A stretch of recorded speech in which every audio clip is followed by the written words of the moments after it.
đây chợt ngừng lại đóng xích, như đây chết mấy em đã khiến cho bao nhiêu anh chàng phải ngất ngây. Đôi chuyện trên tình đôi môi luôn đi xem luôn để xin vào chính mình.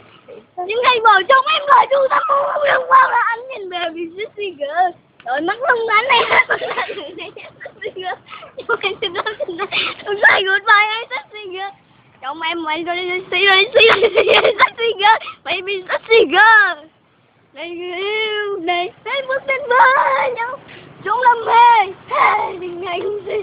Hey sexy baby hãy nhớ đến với nhau em nhạc vui. Hey say chung tay. Hey mình chơi đôi xin yêu em thôi. Thôi con vẫn nằm trời. Gắn nằm trời. Hey bây giờ thoại lại kêu nhảy con bò gắn nằm trời. Mệt quá, nghỉ rồi.